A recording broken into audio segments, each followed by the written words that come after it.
In today's video, I'm going to teach you how to screenshot in Shotcut. Capturing a single frame from your video is perfect for thumbnails, previews, or sharing a quick reference image, and Shotcut makes it simple once you know where to look. First, open your project and move to the exact moment you want to capture.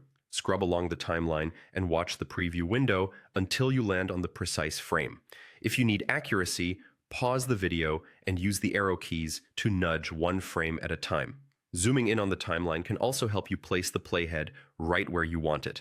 Take a moment to confirm the frame looks exactly how you want the screenshot to appear, since Shotcut will grab whatever is visible in the preview at that instant. When you're on the right frame, go to the top menu and click File, then Export, and then Frame.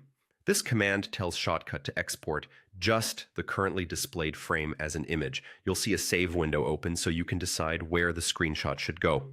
Choose the folder where you want the image saved. Pick a location that's easy to find later. Your desktop is a simple choice, but a dedicated project folder can keep things organized. Give the file a clear name you'll recognize, something like scene name or project frame, so you don't have to guess what it is later. Then click Save. Shotcut will quickly export the still image based on what you're seeing in the preview. By default, it saves at your project's resolution, so the screenshot matches the quality of the video frame. After saving, head to the folder you selected, and you should see your screenshot ready to open and use. If your timeline includes effects, color adjustments, or cropping, those will be reflected in the exported frame since Shotcut captures exactly what's shown. If you notice black bars in your preview due to aspect ratio differences, those will also appear in the screenshot. To avoid that, make sure your project settings match your source footage before you export the frame. That's all it takes.